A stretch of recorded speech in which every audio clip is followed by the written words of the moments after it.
Welcome to this video on screening tests in public health. It will cover the topics listed here. First, a quick quiz. What is a screening test?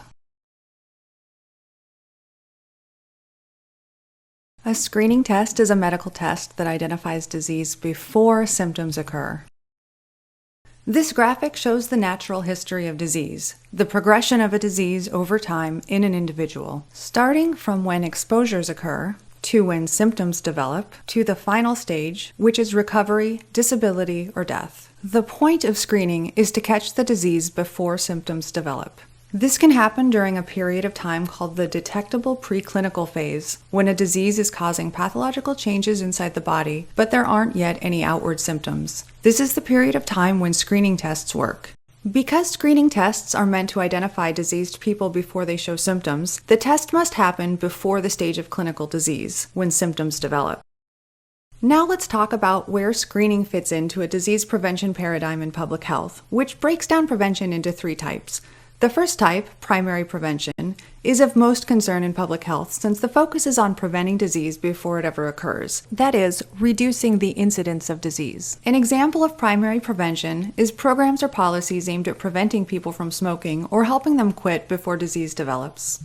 The second type of disease prevention is meant to delay the onset and duration of clinical disease and improve survival. Screening is an example of secondary prevention, since it identifies people before symptoms develop with the goal of delaying or curing or minimizing the impact of disease. The third type of prevention is called tertiary prevention and aims to slow the progression and improve survival after someone has already manifested symptoms of the disease. An example of tertiary prevention is social support groups for people who have been diagnosed with cancer.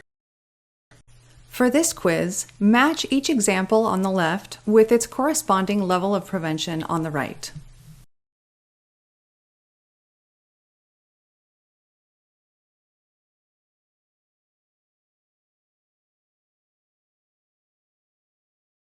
There are many types of screening tests, including lab tests, medical evaluations, and questionnaires. For example, you may have been asked by a healthcare provider if you feel safe at home, which is a screening question for intimate partner violence. Screening isn't appropriate for every disease. A disease must have certain qualities that make it amenable to detection with a screening test. First, it should be a serious, consequential disease. It's not worth developing a test for something like the common cold. Second, the disease should be one in which early treatment is more effective than later treatment. Third, the disease needs to have a detectable preclinical phase where pathological changes are happening in the body before symptoms occur. It is those pathological changes that a screening test could identify.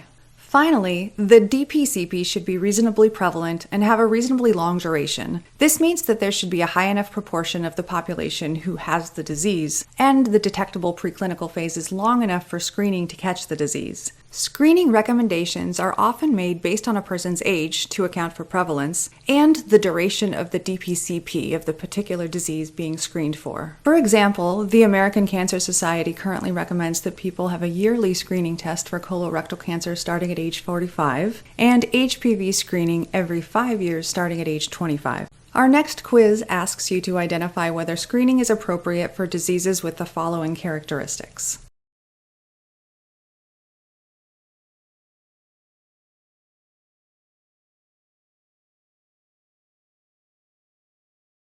There are several characteristics that make a screening test suitable for use in a population. It should be economical, convenient, relatively free of risk and discomfort, have high reliability, meaning it should produce the same result if it's used repeatedly on the same person, and it should have high validity, which means accuracy. Validity is measured by two particular properties of a test called sensitivity and specificity. Sensitivity is the probability a test will correctly identify someone with disease. So a test with high sensitivity will pick up most people with the disease, but it will also produce some false positives, people who test positive but actually don't have the disease.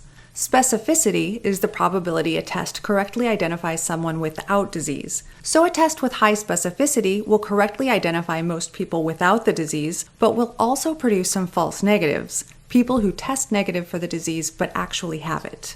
Usually, we don't want a test that is extremely sensitive or extremely specific. We want a balance of those qualities, and that balance will usually depend on the disease and the test. A more serious disease should have a test with high sensitivity.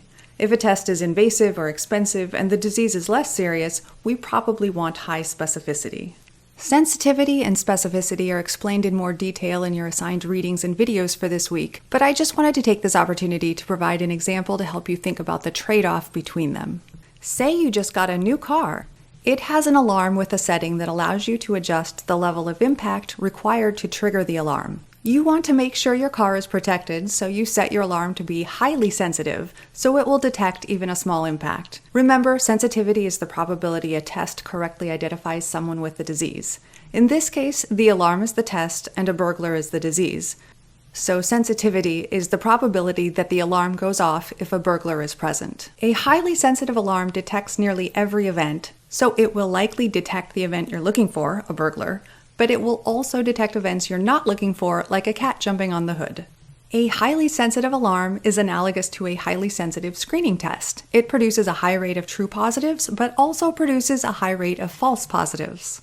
You're tired of your alarm going off for non-burglary events, so now you set it to be highly specific, meaning it won't sound unless a very large impact occurs. Remember, specificity is the probability a test correctly identifies someone without the disease, so in this case, the probability the alarm doesn't go off if a burglar isn't present. But unfortunately, an alarm with high specificity won't catch all burglary events. Although a highly specific alarm won't be triggered by non-events like cats, it may miss actual events like burglars.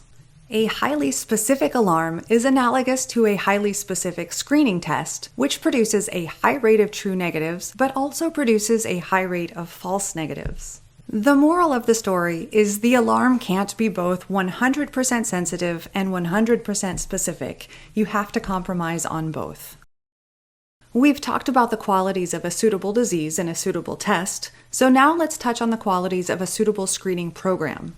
A good screening program should be feasible, that is, acceptable and affordable. It should also be effective, that is, it reduces morbidity and mortality, helping people live longer, healthier lives. The screening program's effectiveness is measured by positive and negative predictive values, PPV and NPV. PPV is the probability that people who screen positive have the disease.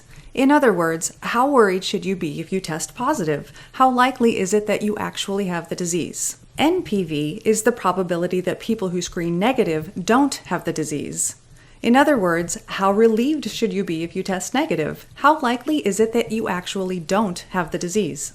This slide provides the definitions all at once for sensitivity, specificity, PPV, and NPV.